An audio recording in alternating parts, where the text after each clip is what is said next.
Irmãos e irmãs, parem tudo agora. Pousem o celular. Afastem-se do barulho do mundo. E me deem toda a sua atenção. Sirius, o que estou prestes a revelar, tem o poder de transformar radicalmente a sua vida espiritual. Não é um aviso para amanhã. Não é um conselho para o ano que vem. É uma questão de vida ou morte espiritual que se decide aqui e agora, neste ano de 2026. Eu sou o cardeal Francisco da Luz. Durante mais de 30 anos, servi a Igreja nos dicastérios de Roma. 30 anos acompanhando moribundos, segurando mãos que se apagavam, presidindo funerais grandiosos e enterros no mais absoluto anonimato. Segui 30 anos ouvindo fiéis me contarem, em silêncio e com vergonha, experiências que seus próprios padres se recusaram a escutar. Experiências que lhes disseram para esquecer, para calar, para ignorar. E hoje, decidi que o silêncio durou tempo demais. Determinei de você já sentiu uma presença num quarto vazio? Já sonhou com um ente querido falecido, um sonho tão real, tão luminoso, que ao acordar tinha certeza de que ele estava ali? Vistful já encontrou um objeto onde ele não deveria estar? Sentiu o perfume dele, sem nenhuma explicação possível? Se respondeu sim a qualquer uma dessas perguntas, o que estou prestes a revelar vai mudar a sua vida. Para sempre. O mundo moderno quer que você acredite numa coisa: que quando alguém morre, ele desaparece. O vínculo é cortado. Você precisa superar, seguir em frente, virar a página. Sigs. Essas palavras, irmãos e irmãs, são uma mentira. Enfatique. Uma mentira confortável, fabricada por uma civilização que perdeu o senso do sagrado. Porque a morte não corta os vínculos. Ela os transforma. A comunhão dos santos, esse dogma no coração da nossa fé católica, afirma com absoluta clareza que os vivos e os mortos formam um só corpo em Cristo. Um só corpo. Reverem. Isso significa que sua mãe falecida, seu pai, seu filho, seu amigo, não estão num silêncio vazio. Estão numa outra dimensão da mesma realidade. E eles podem, sob condições muito precisas que vou explicar, enviar sinais para você. Mas aqui está o drama. A maioria dos católicos, quando recebe esses sinais, comete um de dois erros fatais. Ou os ignora, convencido de que é imaginação sua. Ou os recebe da maneira errada e, sem saber, fecha a porta ao invés de abri-la. Fique comigo. Porque o que você vai aprender hoje não encontrará em nenhum livro, em nenhuma homilia de domingo. Deixe-me falar sobre uma mulher. Vou chamá-la de Margarida, para proteger sua identidade. Margarida era professora em São Paulo, católica praticante, mulher de razão e ordem. O tipo de pessoa que não acredita em histórias. Sua mãe havia falecido em novembro, após uma longa doença. Semanas exaustivas, palavras duras ditas sob a pressão da dor e uma reconciliação que nunca teve tempo de se completar. Margarida carregava esse peso como uma pedra no peito. Dormia mal, rezava pouco. Funcionava. 3 semanas após o enterro, às 3h17 da manhã, ela acordou de repente. Não de um pesadelo. De uma luz.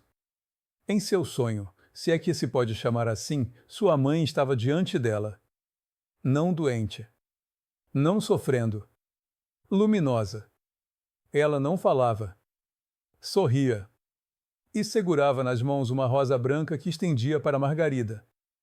Margarida acordou em lágrimas. Lágrimas que, ela disse, não tinham nada a ver com tristeza. Algo quente, inexplicável, havia se depositado em seu peito. Na manhã seguinte, ao abrir a gaveta da sua mesa de cabeceira procurando um remédio, ela encontrou um botão. Um pequeno botão branco nacarado. Que ela não reconhecia. Que não deveria estar ali. Era o botão do casaco da sua mãe. O casaco que ela havia doado para o Exército da Salvação 2 semanas antes. Quando veio me ver, ela estava tremendo. Queria saber se estava enlouquecendo. Respondi, não, Margarida. Você acabou de receber o que os grandes místicos da Igreja chamam de um sinal de consolação. E sua mãe está esperando algo de você. Irmãos e irmãs, a Igreja Mística reconhece 3 grandes categorias de sinais que as almas do purgatório enviam àqueles que amaram. Vou revelar cada um deles. Ouça com atenção, porque talvez você já tenha recebido algum sem saber. O primeiro sinal: o sonho luminoso. Atenção, digo sonho de visita, não sonho comum. A diferença é fundamental e a maioria das pessoas não a conhece. Um sonho comum é confuso, fragmentado e lógico. Os lugares mudam.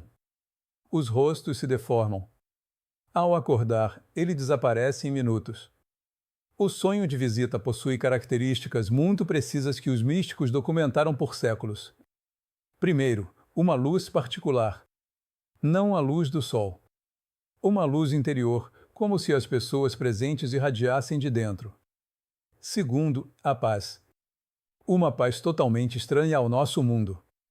Santa Faustina Kowalska, em seu diário, descreve exatamente essa sensação após suas visões, uma paz que supera todo o entendimento humano. Terceiro, o falecido aparece saudável, jovem, sem as marcas da doença ou da velhice. É a alma que você vê, não o corpo. E quarto, isso é crucial, ao acordar, a lembrança não desaparece. Fica gravada, precisa, como um evento real. Às vezes por anos. O Padre Pio afirmava ter recebido visitas de almas do purgatório em seus sonhos e ensinava seus penitentes como reconhecê-las. Se você viveu isso, irmãos e irmãs, seu falecido não veio apenas dizer que está bem. Ele veio pedir algo. Direi o que em alguns instantes. O segundo sinal. O sinal material. Este é talvez o mais perturbador, porque acontece na realidade física, no mundo tangível, onde sua razão não consegue mais encontrar explicação. Um objeto que se move sem explicação. Um objeto que aparece como o botão de margarida. Uma luz que pisca sem razão elétrica. Uma música que toca sozinha. Um perfume, o perfume dele, o cheiro do cigarro dele, do bolo que ela fazia, que surge num quarto fechado, sem fonte possível. A Igreja sempre reconheceu esses fenômenos. O grande teólogo São Tomás de Aquino, na Suma Teológica, admite que Deus pode permitir às almas do purgatório manifestar-se aos vivos com um propósito preciso. Um propósito preciso. Nunca é gratuito. Conheci um homem, vou chamá-lo de Bernardo, cujo pai morreu deixando uma dívida de amor não resolvida. Eles não se falavam há 7 anos. Bernardo recusou ir ao enterro. Durante 4 meses após a morte do pai, o relógio do falecido, um velho relógio que Bernardo havia guardado numa caixa, num armário, começou a tocar. Toda noite. No mesmo horário. Bernardo primeiro procurou uma explicação técnica. Levou o relógio a um relojoeiro. O relojoeiro disse que o relógio estava descarregado há pelo menos 10 anos. Que não podia tocar. Ele continuou tocando. Até a noite em que Bernardo se ajoelhou diante daquele relógio, com lágrimas nos olhos, e disse em voz alta: Pai, eu te perdoo. E me perdoa. Naquela noite, o relógio silenciou. Para sempre. O terceiro sinal. O sinal interior. Este é o mais sutil, o mais facilmente ignorado, e ainda assim o mais profundo. É o que os contemplativos chamam de moção interior. Você pensa, de repente, num falecido, sem razão, no meio de um dia comum, com uma intensidade incomum. Não na tristeza ordinária do luto. Algo mais urgente. Como um chamado. Ou sente um impulso súbito e inexplicável de rezar por alguém que morreu. Alguém em quem não pensava há meses. E não sabe por quê. Santa Catarina de Gênova, grande mística e doutora da Igreja sobre as questões do purgatório, explicava que as almas em estado de purificação não podem se comunicar diretamente conosco. Mas Deus, em sua misericórdia infinita, pode permitir que uma impressão, uma lembrança, uma intuição atravesse o véu que nos separa como um raio de luz atravessa um vitral. Não é sua imaginação. É uma alma que tem sede. E você é a única fonte de água ao alcance dela. Mas, irmãos e irmãs, há uma pergunta que você está morrendo de vontade de me fazer. Eu a leio no seu rosto. por que eles nos enviam sinais? Se estão com Deus, por que precisam de nós? A resposta está na palavra purgatório. O purgatório não é uma prisão. Não é um castigo. É um processo de purificação, um fogo de amor, dizia Santa Catarina de Gênova, um fogo que queima tudo que ainda não é digno da plena luz de Deus. Imagine um diamante bruto. Magnífico em sua substância, mas coberto pela terra dos nossos pecados, dos nossos egoísmos, das nossas falhas no amor. O purgatório é o polimento desse diamante. E aqui está o mistério que poucos compreendem. As almas do purgatório não podem merecer por si mesmas. Seu tempo de mérito acabou no momento da morte. Elas dependem inteiramente da nossa caridade. Cada oração que você pronuncia por elas é como despejar água fresca sobre um fogo de purificação. Cada missa oferecida por um falecido é como acrescentar uma asa ao pássaro que busca se elevar. E em troca, pois Deus é infinitamente justo, essas almas que você ajudou se tornarão seus intercessores mais poderosos no céu. O Papa Leão XIII escrevia: não há caridade maior do que rezar por aqueles que não podem mais rezar por si mesmos. Quando seu falecido lhe envia um sinal, irmãos e irmãs, é exatamente isso.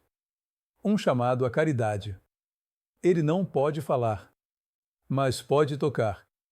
Toca seu sonho, toca seu mundo material, toca seu coração. E agora que você sabe, não poderá mais dizer que não sabia. Permita-me ir ainda mais fundo nessa verdade. Porque há algo que a maioria dos fiéis nunca ouviu na vida. Nas tradições místicas mais antigas da Igreja, especialmente nos escritos de Santa Gertrudes de Élfita e de São Pedro Damião, existe um ensinamento que foi quase completamente esquecido pela catequese moderna. Eles ensinavam que existe uma reciprocidade invisível entre os vivos e os mortos. Não é apenas você quem reza por eles. Eles também intercedem por você. Cada alma do purgatório que você socorre com suas orações se torna, no momento em que entra na glória, um intercessor eterno para você diante de Deus. Pense nisso. Cada vez que você reza por um falecido, está investindo na sua própria eternidade. Está construindo um exército de intercessores no céu. Um exército que vai rezar por você na hora da sua morte. Na hora do seu julgamento particular. Na hora em que você mais precisar da misericórdia de Deus. Os santos sempre souberam disso. É por isso que rezavam incansavelmente pelas almas do purgatório.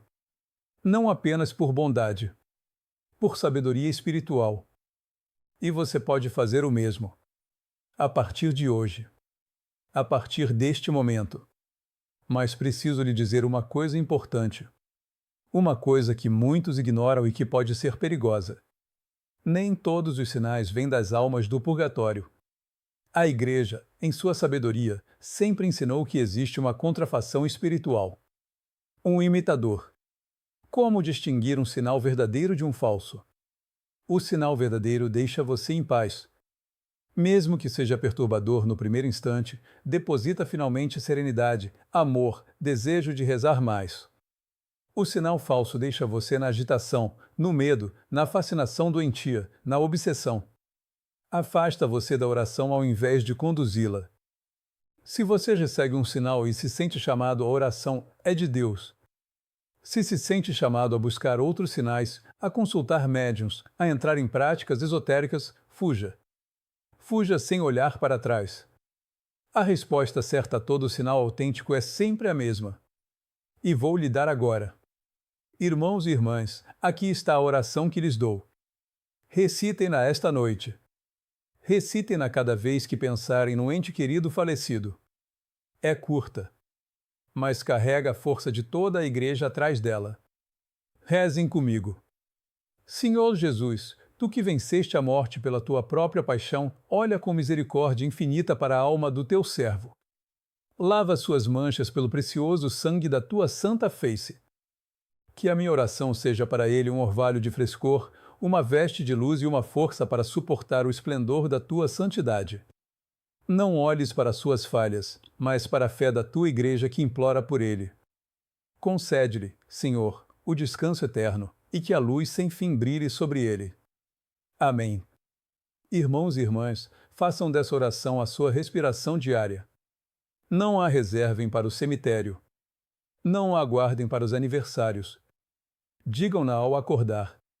Digam-na antes de fechar os olhos. Verão a tristeza partir, a angústia se acalmar e uma alegria nova, uma alegria que não vem deste mundo, se instalar em suas vidas. Antes de me despedir, peço-lhes um gesto. Não saiam deste vídeo sem escrever nos comentários o nome da pessoa por quem vão rezar hoje. Ao inscrever esse nome, criamos aqui uma imensa corrente de oração. Uma verdadeira comunhão dos santos digital. Comprometo-me pessoalmente a carregar essas intenções nas minhas orações diárias. Inscrevam-se neste canal e ativem o sininho das notificações. Por que temos ainda tantos mistérios da fé para explorar juntos? Para fortalecer o seu caminho rumo ao céu. Compartilhem este vídeo com aquele ou aquela que em seu círculo ainda carrega um luto como um fardo pesado demais. Dê-lhe essa esperança. Que a bênção de Deus Todo-Poderoso, o Pai, o Filho e o Espírito Santo, desça sobre vocês e sobre todos aqueles que carregam em seu coração. E que neles permaneça para sempre. Ide na paz de Cristo.